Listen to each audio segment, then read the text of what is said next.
Five, four, three, two, one. What's up, everybody?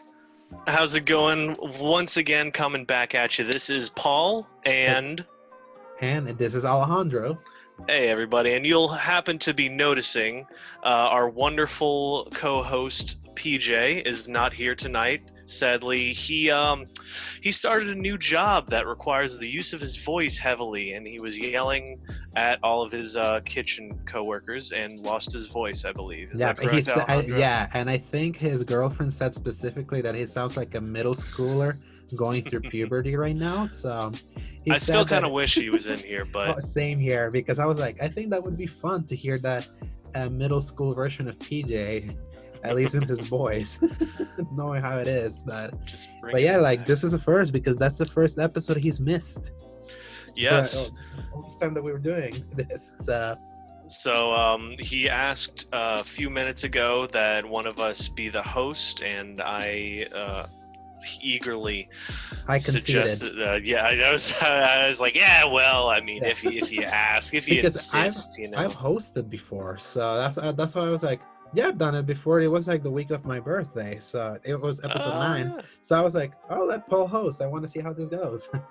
Yeah, and I'm perfectly eager and definitely want to try it out for sure. Yeah. Don't worry, all of our viewers, I'm not usurping anything yet. PJ will be back for our next episode. He just needs to get adjusted to his new job and let his vocal cords heal. Oh, yeah. So, without further ado, I want to jump us right into it. We've got a lot of juicy content, a lot of news over these last couple of weeks to the point where we might actually go back to our old 2 model. weeks. But yes. It's been 2 weeks since we last recorded. Lordy. Since we last said that we were going to do this bi-weekly, which, considering how much content there is to go through, I'm like, yeah, I wonder if it's a good idea to wait this much, because it's a lot of things that happen. This is the fall season.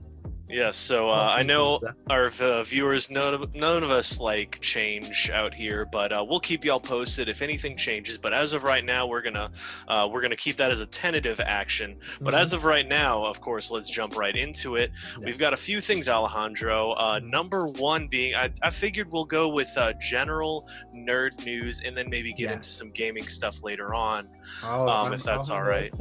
I'll take it. Awesome. So our first thing, bit of an interesting suggestion is we have a few people that are going to be rebooting a new DC EU universe. Well, I guess that's redundant. It would be the DC Extended Universe reboot, essentially.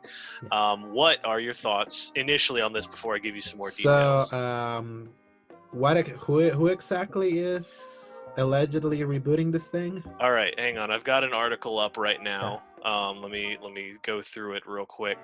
So this is from let's see, WeGotThisCovered.com. They're announcing that what the deal is, that with their current Aquaman and Shazam series and Wonder Woman, they're going to keep those in something. So let's see, we got Wonder Woman, Aquaman, Shazam, Suicide Squad, and the new Birds of Prey, coming out. Those that I've already set to be coming out pretty soon are going to be in their own kind of continuity in some way, shape, or form. After this, however, they are going to restart it with the new The Batman movie with Robert Pattinson, as I'm understanding.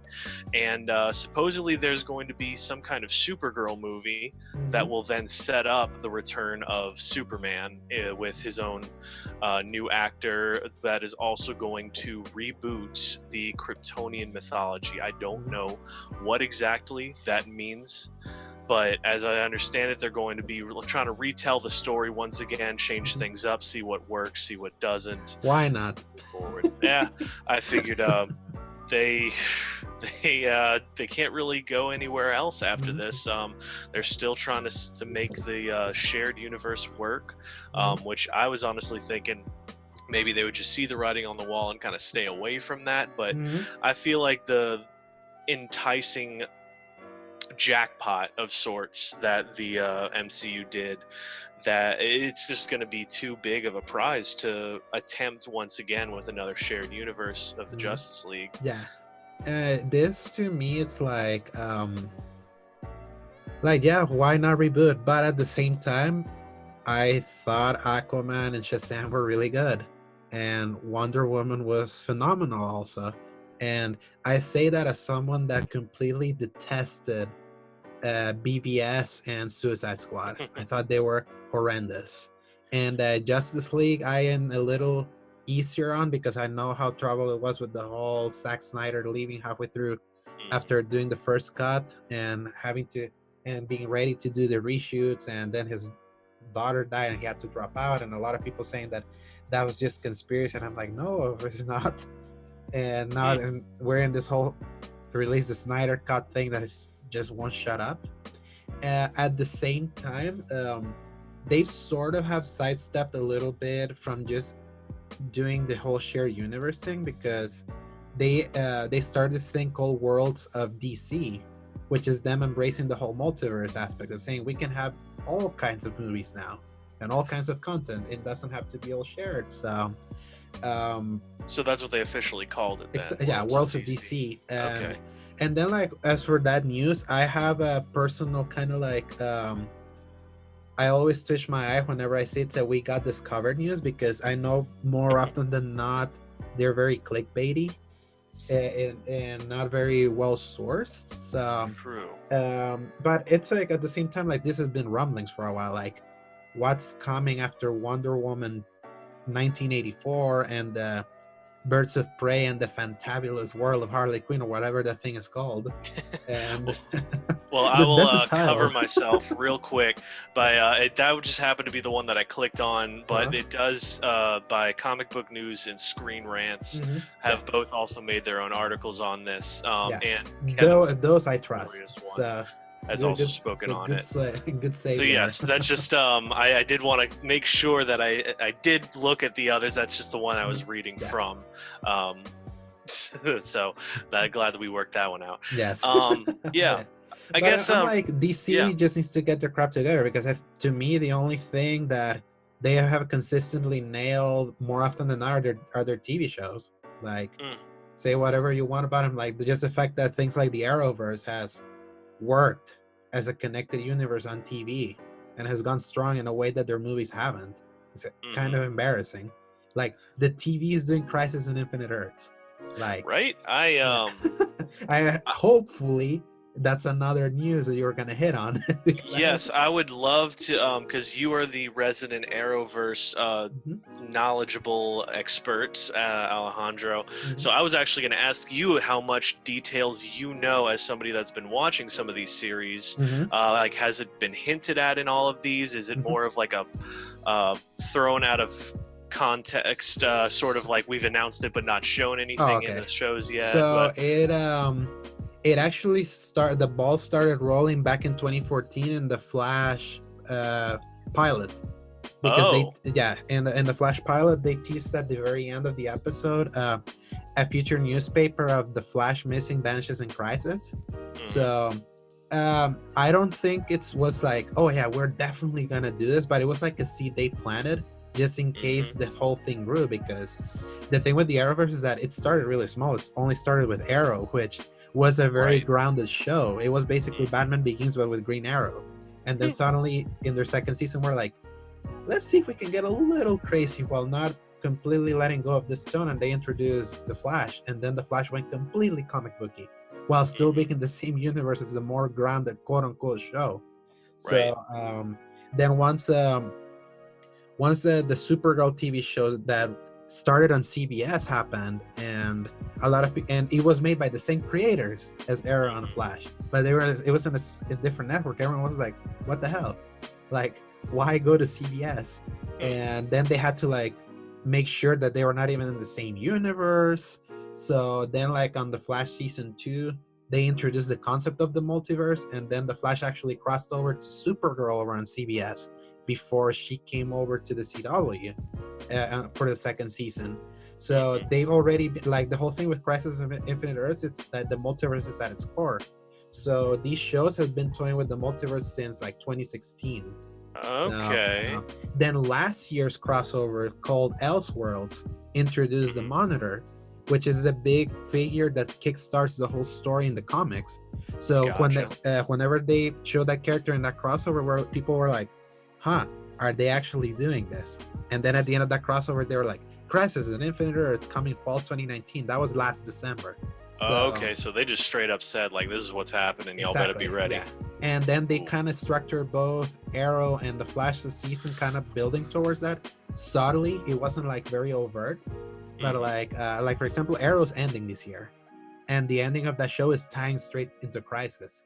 So it's what's so funny is that because everyone is comparing it to like, oh, this is the TV show's version of Endgame, and what's even funny is that even like, for example, Endgame spoilers for everyone that hasn't already seen it, which I guess most of them are, considering the thing made like $2.9 billion. Like, obviously the big surprise there was Iron Man died, and he's the one that kickstarted the whole universe. So Arrow was the show that started the Arrowverse, and very overtly in the season 7 finale, they said Oliver Queen is going to die. That was like straight up there. So it's so funny how I'm like, they're actually kind of doing it similarly. The guy that kickstarted the whole thing is destined to die, but the difference is that the Iron Man thing was never hinted at. When you watch the movie again, you kind of see that they were kind of hinted at, but you didn't believe it until it happened. This time, they're basically making their final season, which is only 10 episodes. They are they're like structuring as a way of like Oliver Queen coping of the fact that he learned he's going to die in this upcoming crossover, and that's like what everything's kind of building towards. And to me, it's like super exciting, especially who they are bringing with to this crossover. I don't know if you've been seeing all the news. I haven't seen a ton of it. I will say I've seen like the constant confirmation of different actors from different other DC shows and movies coming back to reprise their characters, such as a lot of the Smallville characters, actors and actresses. They're coming back. They had a hint that the original Wonder Woman from the TV show is also going to reprise her role. Yeah, Linda Carter. Which would be wild. And I think that's all that I've heard of as of right now. So like I know who I can kind of say it quickly for those that are not like that don't know it, or even for you, like they're bringing in a lot of people from like old DC shows. Like for example, John Wesley Shipp, who played the 1990s Flash. He's been a character on the Flash, and even his Flash was in last year's crossover. He's coming back to this one. Kevin freaking Conroy, who is the voice of Batman in the Batman animated series. I remember hearing that he was coming in too. Yeah, and he's gonna play for the first time in his whole career a live action Bruce Wayne. That's gonna be interesting. And I'm like, that's big, because everyone's been like, to many, he's Batman. Like everyone that grew up in the animated series, he is Batman. Then Brandon Routh, who has actually been a character in the Arrowverse as the Atom, as Ray Palmer. Since there's this multiverse and all that stuff, they're actually bringing his Superman from Superman Returns into the crossover. He's actually gonna be played as a Kingdom Come, which is a legendary comic book from the older from Superman. Mark Waid. Yeah, it's like the older, more like bitter Superman. Yeah. And then of course Burt Ward, who played Robin in the Adam West show. Like they're bringing him 66. In also. Yeah, exactly. The Batman 66. It's like, to me, for anyone that's like a big DC fan of those TV shows, this is comic book wet dream. I can fully see how that is. This is like the culmination of every DC fan's love for this. I would have loved if even Zach would have been here. He probably would have been losing his mind. Exactly. Especially because I remember I individually texting Zach about all of this, and he was like a kid in Christmas, especially him being such a morose dude. Like, this is the thing that brought him happiness. Well, I would love to keep talking about this Oh yeah, specific thing because there's always more that I want to know about the exactly. Arrowverse with But we can my. leave that for other shows because the shows are Yes. not starting until October, so maybe we can save it till later. Yeah, But we yeah, can get into some details of it. I'd love to talk about that. but yeah, Now, in short, DC fans have been done dirty in movies. The TV shows are taking care of them. So. yes. Now, I'll touch on a couple of these things just Mhm. briefly, just so we can keep things going. Robert Pattinson as the new Batman, yes or no? I'm okay with it. Like, I always believe in people not being typecast, so I'm gonna give him the chance. So I'll I'm say gonna tentative also yes. agree. I will say a lot of people that make the judgment about him have not seen anything else he has been in, and they might not have even seen Boom. Twilight There either. you go. I have seen, I'm not by much, but I've seen exactly, I believe, 2 other movies with him in it. Can't remember one of them. The other one was The Lost City of Z, which was a Mhm. terrible movie, but he was fantastic in it. So I'm gonna give him the benefit of the doubt, give him a shot at this, and I think that he can pull something together. Now, another person that I believe has gotten a lot of flack about it is Joaquin Phoenix. Was Yeah. that how I say his Yeah, name? Joaquin Phoenix, Yeah. the new Joker. Yes. So that's going to come out October 4th. That's, I think, a Tuesday, isn't it? October 4th is Oh, Thursday. no, that's. It's a Thursday. Yeah. Okay. That's when I'm watching the movie. Yeah, so I completely forgot when this movie is coming out. Mhm. Now, I am told that it is a fantastic movie. Of course, it got that 8-minute standing ovation Yeah. at the film. Honestly, I don't know how people can stand there for 8 minutes and actively clap something like that. I figured just, hey, buddy, it's late. I'm going home Yeah. after this. To There's me, nothing that's going to make me stand for 8 minutes. What's so telling about it is that it was shown at the Venice Film Festival, which is usually where you go show movies that are meant to be like Oscar nominated films or like the things that like the prestige. So the fact that Warner Brothers thought their Joker movie was worthy of being put in that festival and it got 8 minutes of standing ovation, I think it says a lot about what they got there. Yeah, it's a gutsy move, and it kind of makes me wonder what kind of people actually watched the movie there.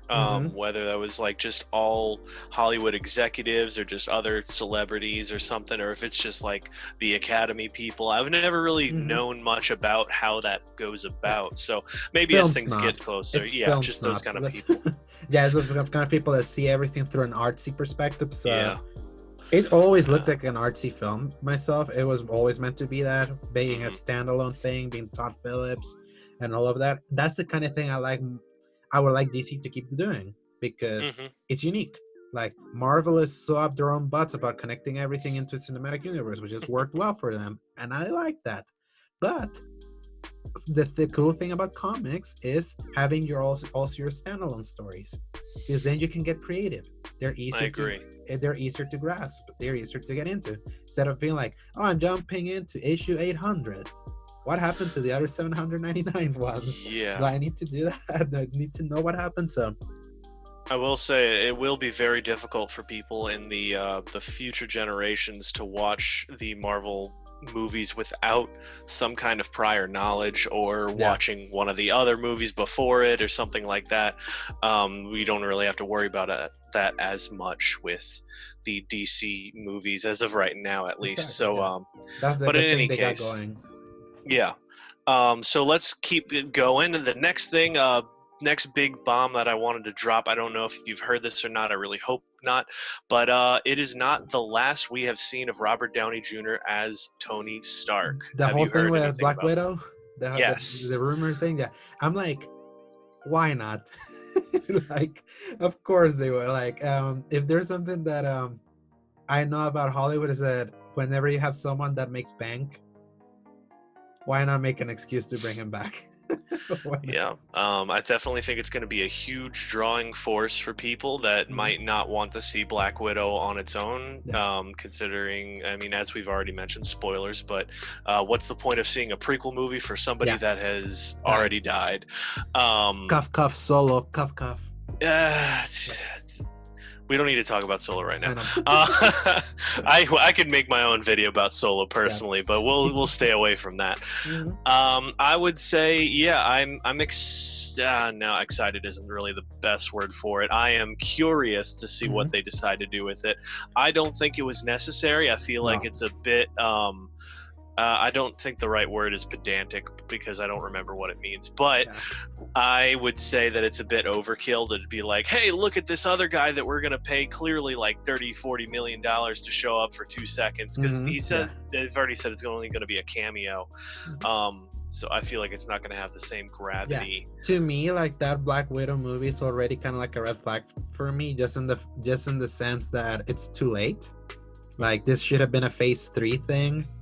Definitely. And before she died, spoiler alert again. But hey, it's like, people like RDJ, I like RDJ, so and to be fair, it being a prequel makes sense to show him. Like, technically he's still alive in the time frame they're showing this movie on. So, and I would also say, don't get me wrong, I am all for the Black Widow movie. I'm ecstatic for it. I just wish it had come sooner. Exactly. And I believe that's exactly what you're saying as well. So yeah, we'll leave that one there as it is, nice and packaged up for Christmas. Next thing, we'll go ahead and jump into some of our gaming news real quick. And so real quick before we jump into that, what have you been playing? I have been playing Borderlands 3 a lot, and as a surprise to probably everybody in the universe, including myself, I have gone back to Red Dead Online. Yeah, okay. Yes. Actually, I've been reading a lot about how much better it's gotten. Like, it finally hit that spot where they figured it out, because I would say, not to cut you off, they haven't quite figured it out yet. There's a lot of issues that they're still working on. There's still some connectivity issues. A lot of people are still reporting that they get kicked out of the lobbies constantly. But with this most recent pack, rather than continuing their little storyline that only has about 4 or 5 missions on the high honor and low honor side respectively, they decided to add 3 new roles, as they're calling it. There's bounty hunter, trader, and collector, and that has added an infinite, theoretically, amount of content for people to peruse and use at their leisure.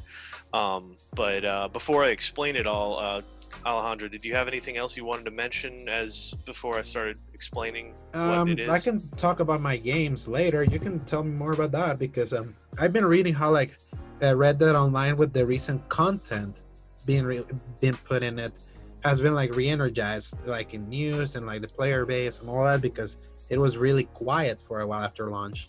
So yes, you're absolutely correct, and I was one of those people. I dropped off hard on it when it came out. It just wasn't really what I was looking for. There wasn't a lot to do. They were really pushing the PvP aspect of it, which is not an easy thing to do when your game relies entirely on auto aiming.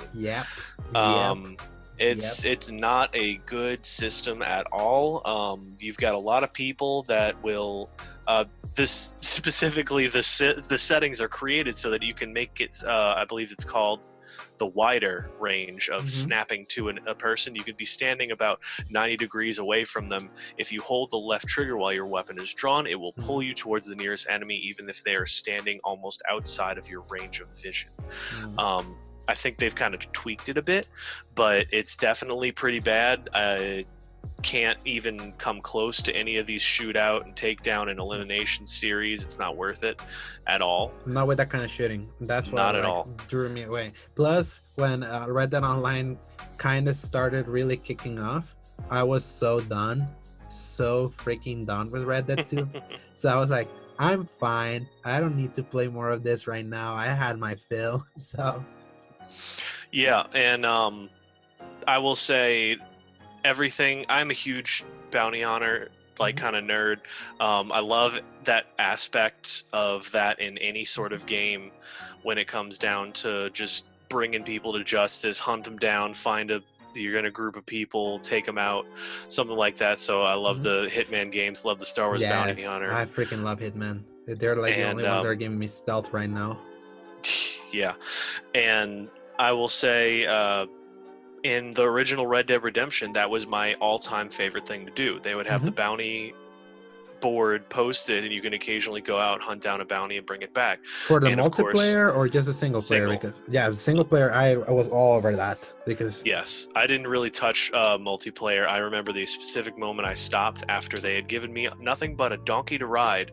I was riding around the Mexico area, and I got sniped partway across the map by a gentleman in that, I believe it was Chuparosa, on top of a building. He sniped me, and I went, you know what, I have better things to do, and then I turned it off and never touched it again.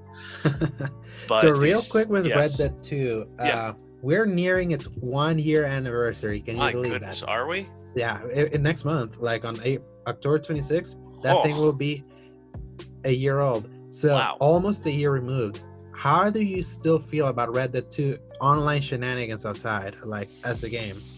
As a game entirely, of course, the concept was flawless. The idea of it, the execution was surprisingly good.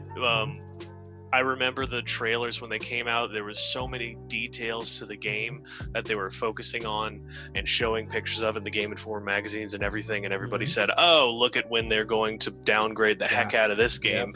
And I will say they delivered 100% on that promise. It looks fantastic. Even in online, there's NPCs walking around. They fixed it so that there's animals always out in the wilderness. It feels like you are in the Old West. And I will say, after a long day of struggling 9 to 9, sometimes at 12-hour shifts at my job, I can sit back and ride through the wilderness to some calming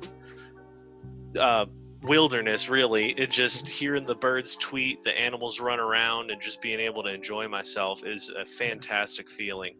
To answer your question fully, I think it holds up. Of course, the storyline that a lot of people were really looking forward to does not. I will say with I'd say with full confidence that it definitely doesn't hold up looking back on it.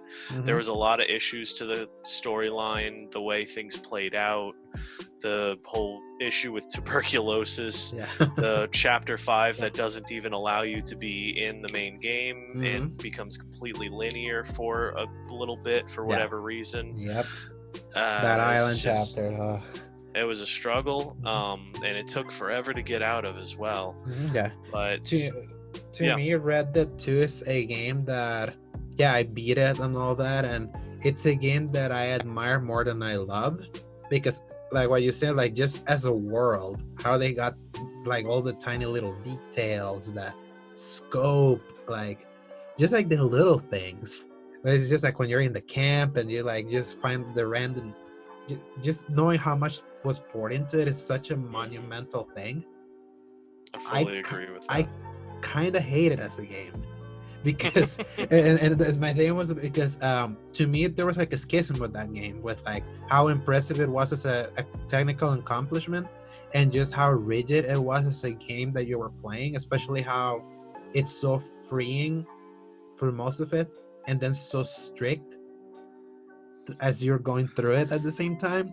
And that was always like, I went through so many failed states in that game that I almost broke my controller, because I was like, why are you presenting, like, do you remember the part where you have to go burn like the farms and all that? It's kind of like a stealth thing. I do remember the thing that would fail you if you're trying to go a little right to try to tackle someone. And I'm someone that likes, like, I was playing Assassin's Creed Odyssey at the time that was giving me all freedom to do all of that. So going from that to something that wanted me to do something in a very specific way without really telling me that was the rules until I finally figured it out, I'm like, man, they got it so far with other things. Why didn't they do that with the actual missions? So it's been like, I've been wanting to go back to it, but it's like knowing that it's also hella long, it's been like deterring, because I'm like, did I miss something? Like, did I have loved this more? And yeah, it's like, I am like, if I want to show anyone what games, like what someone with limitless money can do with a game, I show Red Dead. Like, look how gorgeous it is. Like, even on standard PS4, that thing's tremendous. But if I'm like, do you want to have a game that's not gonna frustrate you to death sometimes?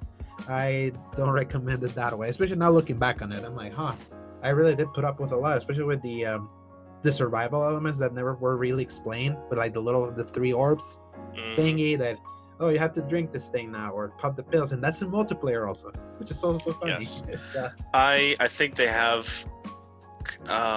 consolidated a lot of that, especially in online, just to explain some of the aspects of that. You'll still eat the food to regenerate the cores that kind of give you some of that, just to give you that feel, but it's also not a huge penalty.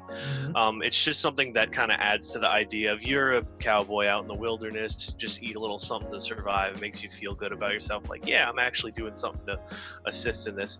One thing I want to mention, before we move forward, is there's a video out there that explains this better, this idea of Rockstar's game design and the issues and successes of it. That will hopefully put the link in the description. I think we have the power to do that. By a gentleman named Nakey Jakey, called Rockstar's Game Design is Outdated, and he gives a 40-minute breakdown of exactly what's good, what's bad, what can be fixed, and how we can do it most importantly, because I never want to hear somebody complain. But he also suggests some good points as to what you can do to include near the end, I believe, if I'm remembering correctly. I actually want to go back and watch it myself. But yes, all of his videos are fantastic. He sits on a yoga ball and talks with himself in front of a green screen that he just kind of puts up random backgrounds, and it's fantastic the way he breaks it down. So yes, go look that up. We'll put that link in the description down there, and without further ado, we'll just keep things rolling briefly, because I didn't say my game. We're running. Yes, I'm sorry. That's what I wanted to bring us back to the focus of it. Real quick, how are we doing on time? Did we have a counter for that? We don't have a counter because it's just the two of us. So okay, awesome. I have been paying attention. We started about 10:12 on my time, and it's about 10:44, so we got about 10 more minutes. Yeah. So Alejandro, real quick, go ahead and well, don't even bother about real quick, because we talked about our stuff, my game, for so long. Feel free to talk about yours. Yeah, so I've been like dabbling with a bunch of them. So the first one that I played and beat, Gears 5, and what a game. I was not expecting to like that one a lot, and I'm a big Gears fan. But really? Because I was so worried about it in their pseudo open world situation. So you're satisfied with it then? Yes, I think the pseudo open world situation works the same way that God of War's did. That there's that openness, but it's not too excessive and not too massive, and it lets you breathe in a way and kind of take it all in. Like it's the most restrained Gears yet through most of it, and I would say the story kind of peaks halfway through, and then the rest is kind of just coast over. But just like the visuals, the characters, and the really big moment at the end, kind of like really solidified it for me. Like, wow, I was always a Gears 3 fan. This one kind of almost gave it a run for its money. Like, really? Just like it just seemed like emotional power almost. Some of the things that happens, like I feel because this is the second game they've done. Because it was Epic Games that did the trilogy, and then they transitioned towards the Coalition. Gears 4 was like the Force Awakens of the franchise. Like, they played it safe, wanted to show people that they knew how to do it by making it very similar. And then this one was not quite Last Jedi-ing it in a way, because it still gotta watch the way you use those words around here. Yeah. Even I say that I'm one of the bigger Last Jedi fans in the world. Right. It feels like, but it's like it didn't completely like subvert what everyone thinks of Gears. It just made it deeper. And for Xbox specifically, they needed that kind of game, because it's been abysmal since Gears 4. That's a funny thing. After Gears 4, their whole first party lineup completely went to the bottom for like 2 years. So it's so funny that Gears 5 took them out of it. The circle, it completed the circle 3 years later. So then I did. You said you were playing Borderlands 3. I was also playing Borderlands 3. After turning around oh my god. Tell me how that experience was for you, because you have a very unique telling of the importance of choosing the correct character. Please tell us. Oh yes. Because after playing Gears, like what's funny is before I was playing Gears 5, I played through the entirety of Borderlands 1, the Game of the Year edition that came out this year, and I played through all of the DLC that was for Borderlands 2, that was on the Handsome Collection, including the one that came out for free during E3. Oh yes, Commander Lilith. Yeah, Commander Lilith and the Defensive Sanctuary thing, something like that. Which was fun. I mean, Borderlands is fun at its core. I had thought Gears 5, the break with Gears 5 was gonna like cleanse the palate a little thing, and then when I was playing, then when I went back to play Borderlands 3 after like 4 hours, I was like, this is boring as shit. Like, I was like, could not believe it. I was like, why am I not enjoying this? Like, technically, it's like the combat's much like just in an objective way, the shooting of 3 is better than the previous games. That's a fact. Yes, absolutely. Yeah, I was like, the shooting is better. Why am I not enjoying this? And then I remember texting you on Parker, being like, I think I'm done with this game. Like, I may have been Borderlands out. And I'm like, yeah, because poor PJ was ready to die on that cross for the sake of Borderlands. Exactly. And I'm like, yeah, it's like I played a lot of Borderlands this year, so 3 wasn't like, yeah, combat's different, but the structure's the same, the jokes are worse, I would even say. Like, the humor doesn't hit like 2 or even 1, which was more restrained. The lag was unbearable when I was playing it, like that. It still kind of is. Like, they're kind of a little better. I think maybe it's just Stockholm syndrome. But then one day I woke up, and I always, like, my tradition when I wake up, I go to Forbes, because there's that writer there that always pumps out like 3 articles in the morning, and I'm like, I always know that I can read something new for the day. And he wrote about the 4 ranking who to play if you're playing solo, and I was playing as a mech chick, whatever her name is. Mose. Already forgot. Do you remember her name? Yeah, Mose. Moze. Yeah. So I was playing with her when I did the live stream with PJ, and because I was like, I haven't heard people talk about this one. I'll do that one. Oh, cool. She has a mech. This is like Titanfall. She's not a fun character to play solo.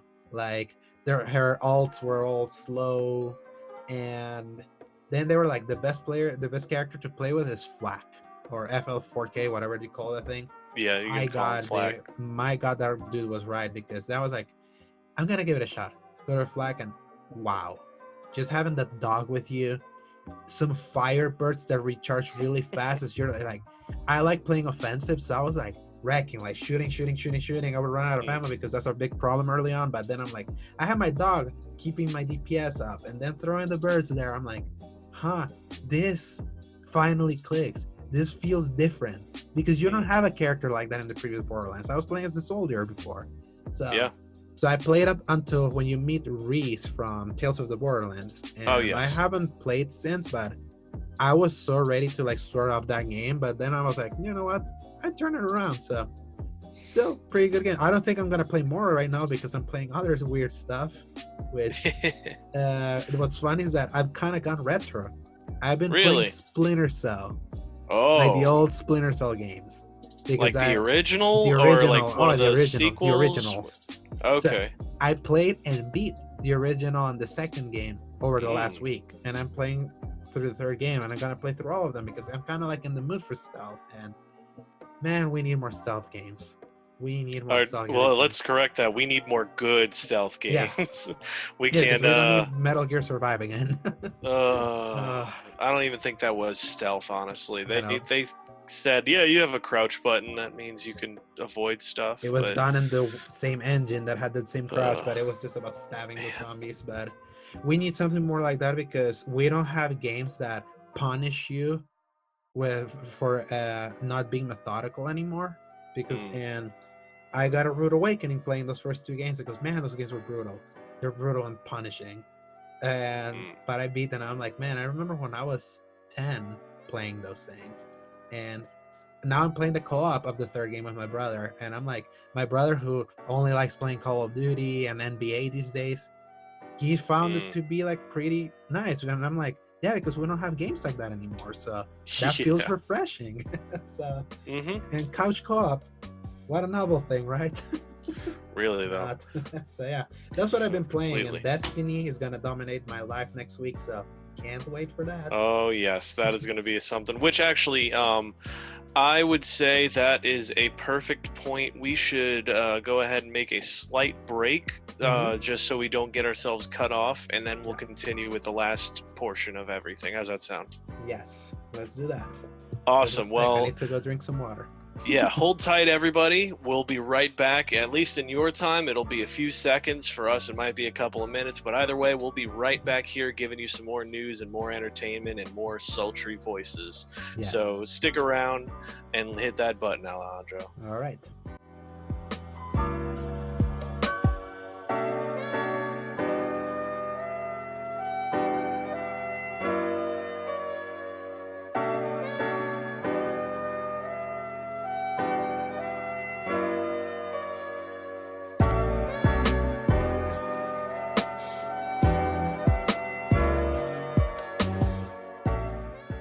Three, 2, 1, and 2 hours later we come back from our break, right, Paul? Yeah, you know how it is. I just had to sit down and do everything but record. You know how it is. Oh yeah. So yeah, now we're back from the break. So yes, right back into my games. Let's go through the gaming news that happened or at least the big ones that happened over the last 2 weeks. So take it away, Paul. So of course the most important, I wouldn't say important, I'd say the most big name stuff going on would be the Sony's PlayStation State of Play. Yep. Happened 2 days ago. Was, yes, 2 days. My goodness, time flies. So what is a good little breakdown? We have, let's see, as far as I'm trying to remember, we had the Call of Duty gameplay reveal. The campaign. For the story, yes, story reveal. We've had a couple other things and a small, slightly unknown name game that you might have heard of called The Last of Us 2. Had its release date. That niche dropped. game. Yeah. Yes. So Alejandro, you are our also resident fan of Last of Us 2. I played it, but you absolutely adore it. Tell me the original. What you mean, right? Oh yes, the original. Yeah, we haven't played the second game yet. We're not that official, sadly. The Naughty Dog didn't send us the invite, the media invite for last Tuesday. So yeah, Last of Us 2 is more Last of Us. And if you were down for more Last of Us, it's definitely more Last of Us. Now, that was a mouthful of a sentence. Yep. Yeah, that's the thing. Like, just seeing it, I'm like, it definitely feels like a Last of Us made for this gen. Way bigger, way prettier. My thing with Last of Us 2 right now is like, I wonder how I'm gonna take to it after playing God of War, because my thing with Naughty Dog games, they were always my favorite in the PS3 era, even coming into this one, just like how great they are at storytelling, like the full package. But gameplay was always there. They were fine, like they play nice, but they were never standouts. It was just a vehicle for like for you to experience the story and all that. And as storytellers, I think they're unbeaten. But I played God of War, which had a phenomenal story of parenthood and all that, but the gameplay was a standout. It was deep. It was expansive and all that. It completely shattered every excuse I had of like, oh, this kind of story games, their gameplay is just a way for you to experience a story. And God of War was like, no, we can make the gameplay just be as standout as everything else in the package. So I'm like, okay, and I look at The Last of Us and I'm like, that looks really nice, like what I would expect The Last of Us to be, but how will the gameplay feel? Have they actually tweaked that? Because Last of Us I thought was their best playing game, but it was still not that great as a gameplay experience, but everything else about it was so awesome that it's still one of my favorite games.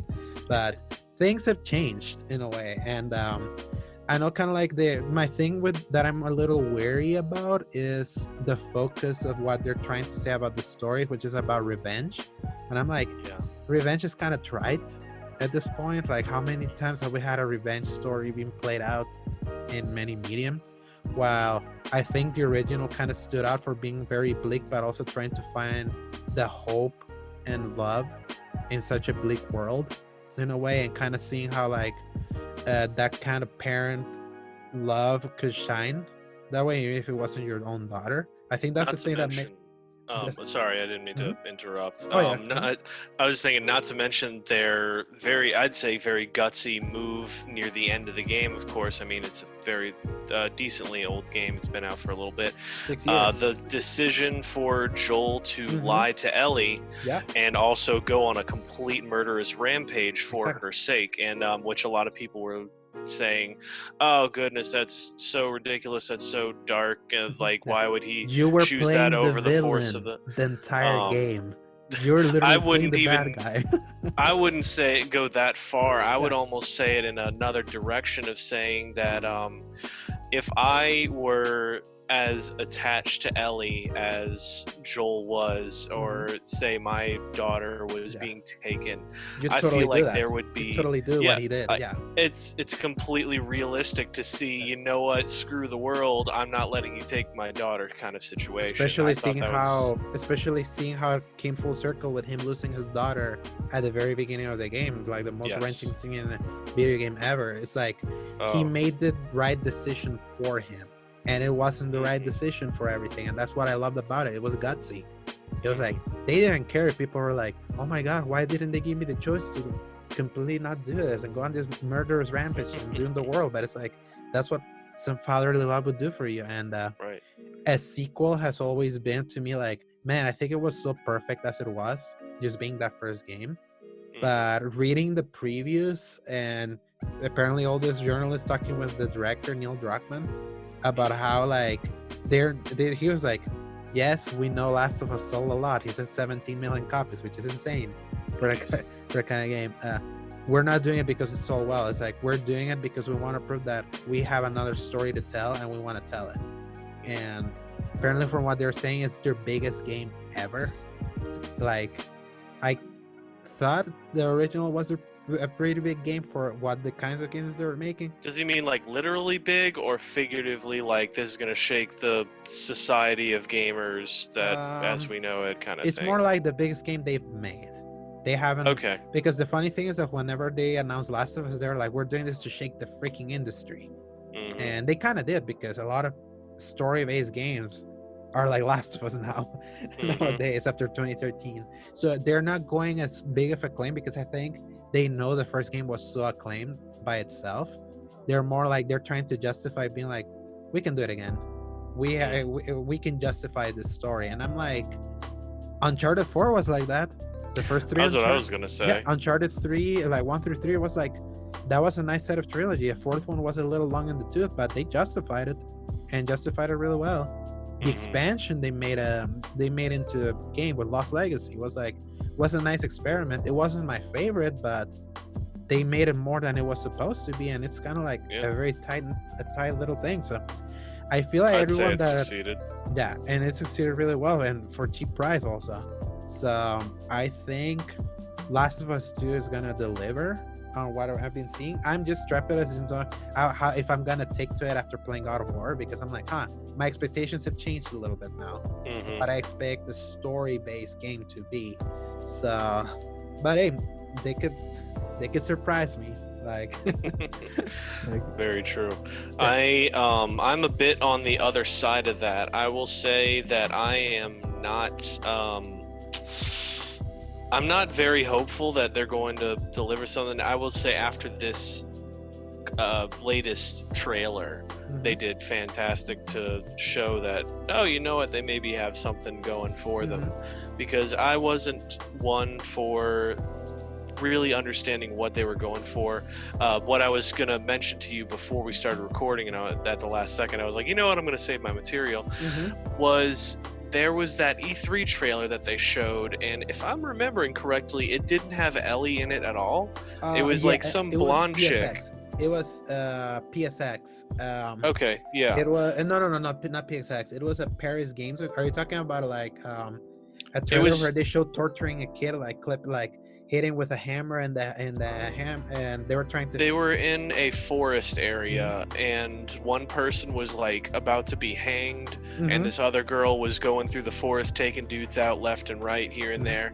And for some reason, I just completely mentally checked out. Yeah. I was not connected at all to what was going Yeah, on. It because it looked wasn't Ellie. very, It was completely different character. but not even that. It didn't have any connection to what was going on at all. It looked like a very generic, like what we were talking about with the stealth.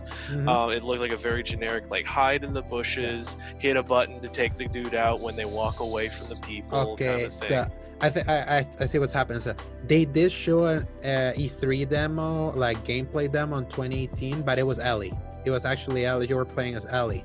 Then on 2017 Paris Games Week is when they showed a very brutal trailer of like a very random cast of characters getting tortured, like getting hanged and like almost getting their guts ripped out, and then like Hmm. the chick getting her hands, getting her arm completely shattered with a hammer before like the clickers showed up. It's so that going back to those two, it was like they were emphasizing the brutality of it, and I'm like, yes, I know the thing was brutal already. That was kind of like the Yeah, point, but that's not what made the game great. That right. enhanced the world, but it was like something to make the hope and everything else kind of like feel more earned because the world was so brutal. If it's just Hmm. so brutal, I'm like, yeah, if you're a nihilist, I can see that being appealing, but that's not what makes the game great. It was the story Right. that made it great. We're, And we're not here to see the next Saw video game sequel, mhm, you know? exactly. So, so I think at this point, it's like it's coming in February, so it's coming real soon, which is kind of crazy Yes, to say. February 21st, Yeah, I believe, they is the missed correct that 220 2020 release date, but actually, if you play it digitally, you can actually play it on 220 2020. So they kind of 2020. yeah, we're in the Jeez. 2020s, Paul. That's So, just a weird yeah. concept to As imagine. for the state of play, that was the big thing there, and the Call Yes. of Duty thing, the campaign, and this Watan game, which is like it has a couple cutesy games there, but I feel like state of play still needs a lot of work. Like they literally haven't had a conference, an actual conference since E3 2018, Hmm. and this has been their replacement so far. And I'm trying to give them a little bit of a pass because Nintendo Directs were never as great as they are back in the day. Remember the Wii Hmm. U era? Or like, I gotta say, I checked out a little bit in the Wii U era as yeah, well. exactly. So, and that's my thing. Like the directs that happened during that time weren't that great either. They were Yeah. very niche. They were not like they were not super hyped up because it was like very confusing messaging and all that. And it took them until a few years to really nail it. And I feel like direct now it's big. Like Hmm. every time that the Nintendo Direct drops, I feel they've managed to make it matter. And I feel like what's Sony struggling right now is the fact that we're literally on the eve of the PS5. Like it's coming Yeah. next year. And why do this now when you can't really announce anything because you don't want to announce your new console yet? Where Right. most of your developers have already transitioned over. So it's like it makes it seem like they're not doing anything. It's just that they can't because there's always a timing for it. So Hmm. that's why I'm giving them a little bit of a pass. But if it continues to be kind of like this right now, just bring back the conferences. Those at least were fun in a way. You could make fun of them, like the flute guy. Remember the flute guy? Oh, dude. Sometimes get some PTSD about that, but we don't need to talk about it. Yeah, They have some really crazy stuff here and there, and yeah. I wish I could go back and take a look at some of that stuff as it happened Giant because. enemy crab. Oh goodness. Well, anyway, thank you for Mhm. sharing your concerns and interests on what Last of Us 2 is going to be Mhm. like. I think there's only a few more things that we wanted to touch on briefly. Of course, Link's Awakening Yeah, came came out. out with frame rate Yes, issues. Apparently. I didn't touch it because I was not going to really. I had a feeling I wouldn't enjoy it very much. Hmm. I will say, for the record, I am not Zelda purist. I'm Mhm. not going to be like, oh, the original didn't need to be remade. I just didn't think it was going to be for me because I played one of the top-down Zelda's, Link Between Worlds, Mhm. and it might have been just because it was on the 3DS, but it wasn't really my You cup of didn't connect tea. with it? Oh man, Yeah. I'm so glad PJ is not here. I think he's gonna Oh, hear I it when he know. edits this because I think he would have crucified you right now because that's his Most favorite. likely. Yeah, that's his favorite I for some yeah. reason. I don't get it. I personally don't get it. Like I don't I like that you have to rent your items and then yeah, you don't get them back. exactly. Like I was like, what do you mean I gotta talk to this rabbit dude with the purple helmet yeah, thing? exactly. So Yeah. like that game never really clicked for me either because first going through the same overworld in a way as Link to the Past kind of soured me a bit on Mhm. it. Even if what was new there was like interesting, like I appreciate it as like a really nice experiment for Zelda, but if to anyone that calls it its favorite, I'm like, nah.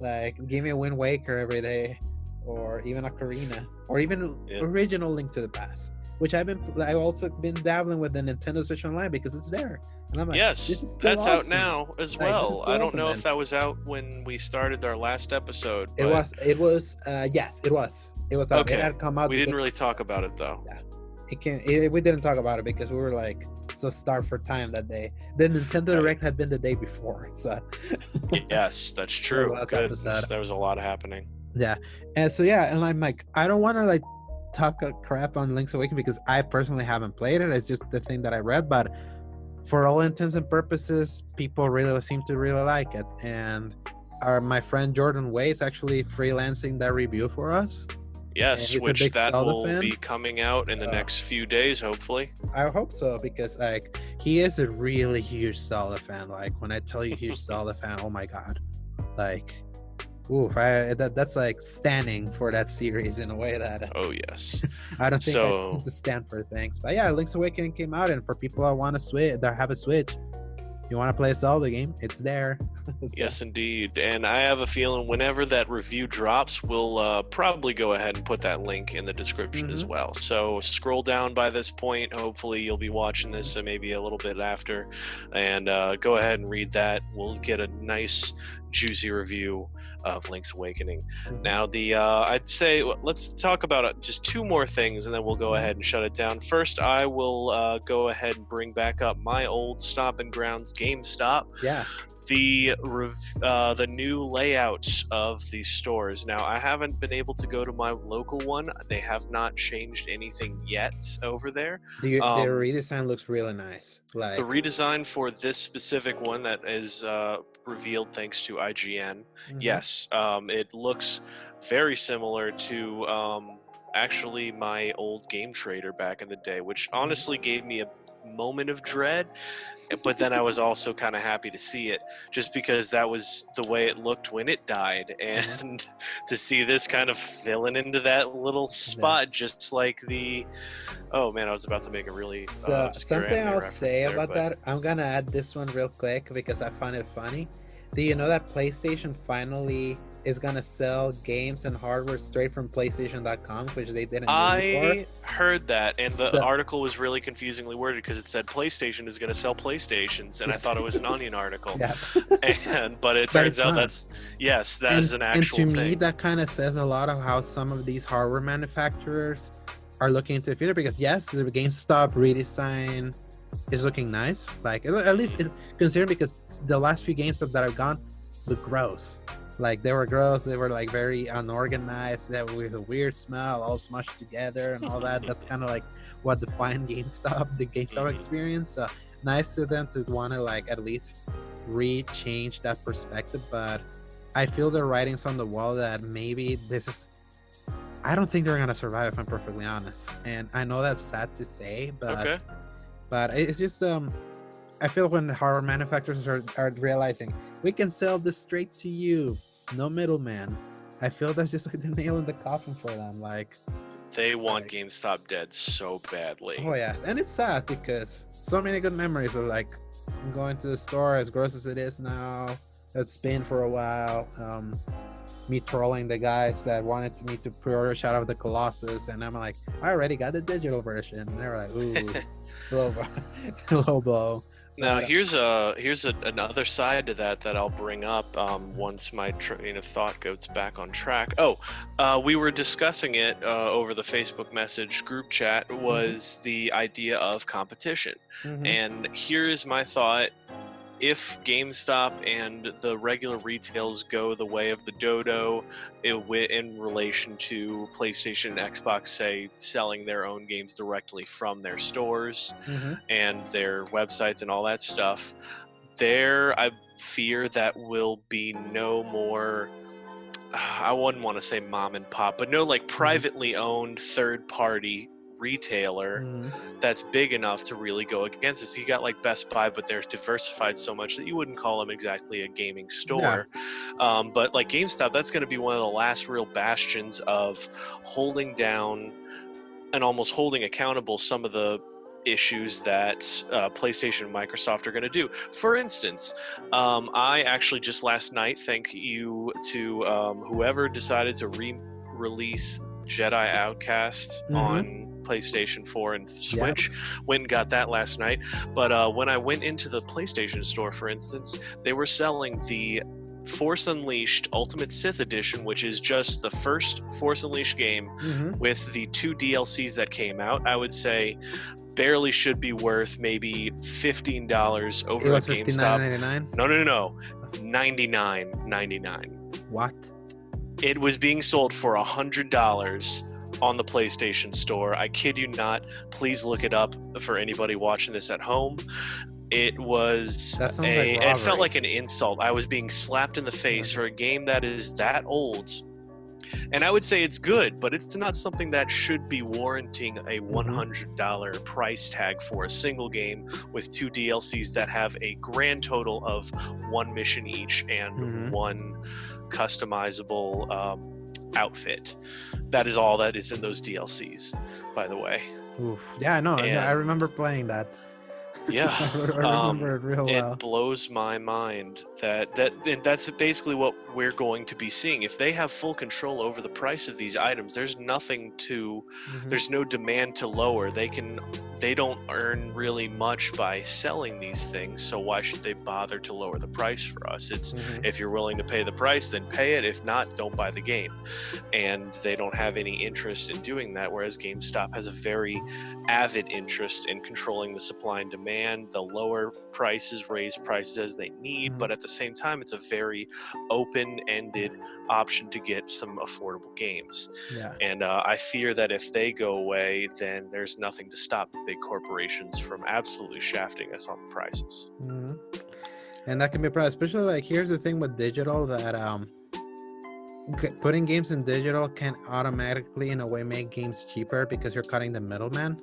Like the reason why $60 games are $60 is because a cut of it goes to the store, a cut of it goes to the truck driver, a cut of that goes to the printing of the disc and all that. And when you're digital and you buy something digital, the $60 goes straight towards the developer. So in a way, like digital, especially how many sales there are, like you can even go right now to PSN, they're having the September savings and so many things are getting marked down, but then at the same time so many things remain in full price, and I'm like, why are you still in full price? Whereas like in disc, I think they can be marked down a little easier. It's kind of I feel it's not a perfect it's going to be hard for it there to be a perfect solution for this problem, because I've been on the old digital kind of like bandwagon since like this generation started, but I had my reasons because of comparative pricing here. Yes, in El Salvador. In El Salvador. So, and some convenience. I'm like, I just want to press buy here and let it download.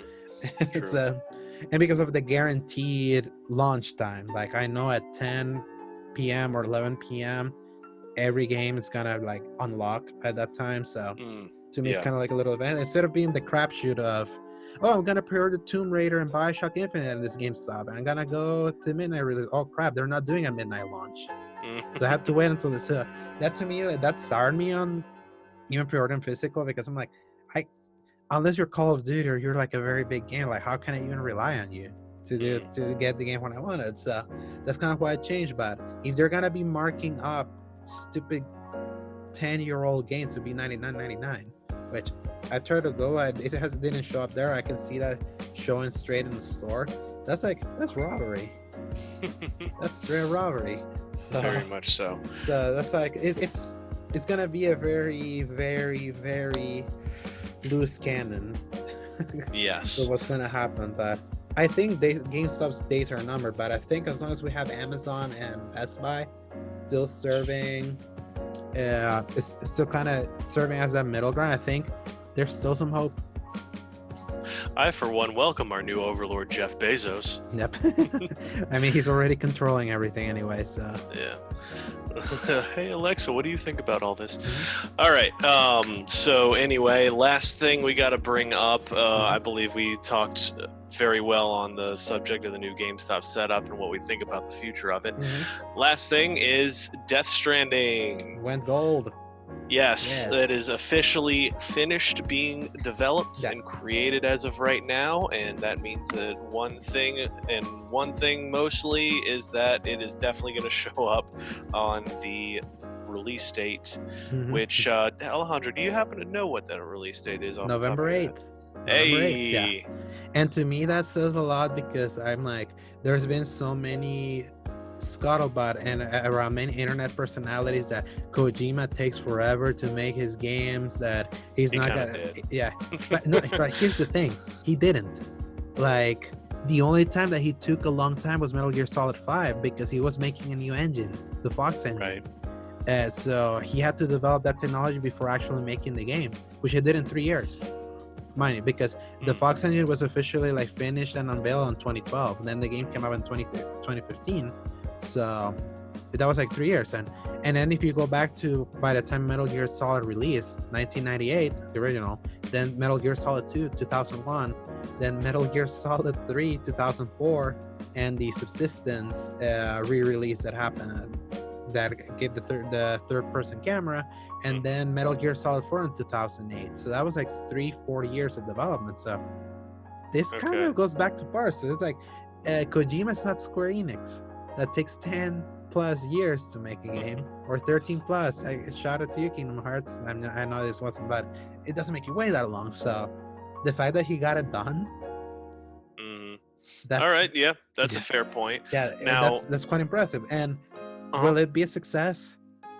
That was my next question. Yeah. I was wondering to ask, what do you think this is going to play? Just if you could look like 3 months into the future, just to see this holiday season, do you see Death Stranding being considered one of the next great games of this generation? I think it's gonna be a 50-50. It's gonna be, this is a masterpiece, blah blah blah, and then there's gonna be this is the weirdest, worst game I've ever played. It's so weird. I think it's gonna be, you're gonna see those kinds of reactions, because that's the kind of game he's making. He's making something weird. And I'm all for it, because in a generation dominated by the same kinds of games over and over again, games as a service, always online, blah blah blah blah blah blah blah, having something like that, to me, that's refreshing. Like, even if it's bad, I'm just glad someone made something outside the norm, especially coming from a first party high budget game. Usually weird stuff you see in Steam or like in the indie scene. This is a first party exclusive. That's a good point. The fact that Sony bankrolled something this weird, that to me, it's like, whether it's good or bad, to me, that's just worthy of applause, because I'm like, that's a big risk to take, especially in an industry that likes to play it safe these days. But here's my next thought, almost a counterpoint to that. If this fails, that probably won't ever happen again. Yeah, of course, because like, if you have any business, any kind of business sense, like, you're gonna react to how the market speaks. So, and I feel, if I was funny, I feel like this is the make or break point for Kojima, because how long has he been saying that he wanted to do anything that wasn't Metal Gear Solid? So it's very long. Yeah, so this is make or break, and I can't wait to see that weirdness and not understanding the game. And the fact, like, to me, already the red flags, I'm like, hi, this is not gonna go the way we think. Haha, quotes Luke Skywalker. It's the fact that he came forward saying, "Oh yeah, the first half of this game is not fun. It's gonna take a while." So, Right. And that worries me greatly. Not just that, really. The whole concept of the marketing around this game, that they've been very focused on avoiding just the just really any details on the game, what it's about, what's going on, and only now they're revealing details. I think they've been very purposely trying to obfuscate and make it as opaque as possible to try to confuse people on the idea of what the game is actually about, just to try to keep that hype going. And the second everybody found out it was basically Norman Reedus, Norman Reedus and the Freaky Fetus joined FedEx. yep. And I didn't even bother watching through the entire hour-long gameplay session that they showed. It was honestly that underwhelming for me. Yeah, and I think it's just a game that doesn't demo well. I think it's a game that you have to experience. You really have to experience it yourself, because it's so different. Because it's like everything that you want to see, whether it's new or not, you're gonna always want to compare it to something. And when it's being demoed, first impressions will never be that, especially when it's a new, different kind of game. So. Like I said, I think I'm gonna buy it as a Kojima fanboy myself. Like, I like all his games. Well, the majority of them. Like, I think Metal Gear Solid 5 was his quote-unquote worst game, even if it's one of the best gameplay experiences of this generation. But it was what I wanted out of Metal Gear. But which wasn't entirely his fault, by the way. Of course, there's a lot of Konami meddling, but exactly, he didn't finish that game. Like, he didn't finish. It's the story thing, which is what I've always liked about those games, which is always batshit crazy. It was so incomplete, while the gameplay was so perfect. It was so good, man. But those games are more than just the gameplay. But we'll see. Like, now he had full control of this. He made a team for himself, and the fact that he actually earlier this year he said this is coming out this day, and he actually hit it. Wow. And hopefully it keeps me occupied enough before Star Wars Jedi Fallen Order, which comes out the week after. Yes, that is. I have a feeling Death Stranding is going to be a very long game personally, but yes, and I guess that'll be our last point, is that the new gameplay trailer for Jedi Fallen Order came out today. As a complete surprise to me, at least. I don't know if anybody was expecting it or if it was told to anybody, but yes. They sort of said that they were showing something Jedi Fallen Order related this Monday. I wasn't sure exactly what it was. I wasn't expecting that kind of story trailer, if I'm perfectly honest. So I need to go back and watch it because I was at work when it came out and I didn't really get to listen to it the most. Okay. But I am very satisfied with what I was seeing, at least. What's your rain check? What's your temperature check with this one? I am at okay, so this is going to be colored slightly because of the lack of Jedi-related Star Wars video games. I mean, we've had, of course, Battlefront 1 and Battlefront 2, which focus way more on the shooting aspect of it. Occasionally, we get access to the Jedi and whatnot. But it wasn't the focus. Yes, and I know there's a lot of people out there that are like, Star Wars isn't just about the freaky space wizards. It's about all of the gritty world and everything, and I respectfully kind of disagree. The fact that this Force is so integral to the story is part of the idea of it. It kind of intertwines in that world. Of course, you could tell stories without that, and that's perfectly fine, but I do think that there's an inherent need to intertwine some idea of the Force, because Obi-Wan said it best. It surrounds us, it penetrates us, and it binds the galaxy together. That's kind of the idea of Star Wars. And to me, it's it's good to have both.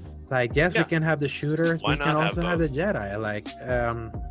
It's why I hated so much the cancellation of the Visceral Star Wars game in 2017. Oh yeah, that was gonna be focused on the scoundrels, like the Han Solo types and all that. It was going to be and Uncharted, like this was gonna be the Jedi one, Battlefront was the war one. Yeah. Like Star Wars can be many things, and then before that, 1313, and Mm-hmm. before that was the Darth Maul video game. Just we've had so many games canceled in Exactly. the wake of greatness, Mhm. not just because it was a Star Wars game, but because they were all such unique ideas on making the property better. Mhm. It wasn't just a vanilla, this is Star Wars as you know it, and it gives you Exactly. this Which I something think that's what similar. Battlefront suffered from, even though they've turned the ship around for They Battlefront have. 2. I will give them that. And I hate I hate how the general media just ignores how improved that game is these days. But I mean, it's kind of EA's fault that they started on such a wrong foot with how they did it. Yeah. But what's funny is that I want to believe that Jedi Fallen Order is gonna be it. Like I want to believe that this is gonna break the curse for EA. Like when it comes to them having the Star Wars license, and people are saying like, man, you guys screwed up. Like you've barely done anything with it. And I think I want this to also be a big win for Respawn, which had a pretty good year with Apex Legends already, even if that golden goose was threatened a little bit with that whole microtransaction blow up thing with the king. Do you hear about that?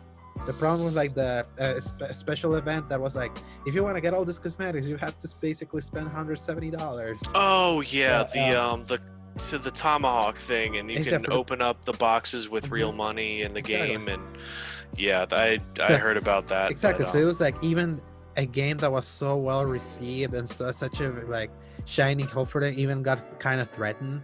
And to a point, like, do you even hear people talking about Apex now? Not in the slightest. It's already dropped off heavily, unfortunately. So that's the thing. Like they did a pretty good battle royale that had its moment that had its shining moment earlier this year, and I want Respawn to have another shining moment again this year to show them, they're like the premier studio for EA right now. Which they kind of need. So. And I feel like that's about all they have left besides dice and all their nonsense. They rolled the dice and failed. Let me tell you. Oh yeah. And on that note, let's roll the dice on this one. So let's go ahead and wrap this on up. So thank you for anybody that's been joining us today. Thank you for giving us a chance, even though we didn't have PJ, that we were able to talk about some good news and some bad news and just a little bit of stuff in between here and there. So hey, if you like it, give us a thumbs up. If you dislike it, give us a thumbs down. Maybe comment, tell us something we could do better. But in the meantime, I'm Paul. This is and you are. Yes, we are Statics Media. Radio. And Statics Radio specifically. That's it. Right. And see you whenever we post the next episode, whatever we decide to do. Maybe next week, maybe 2 weeks, but we'll make sure to let y'all know beforehand. So till then, keep it frosty. We'll see y'all later. Have a marvelous day.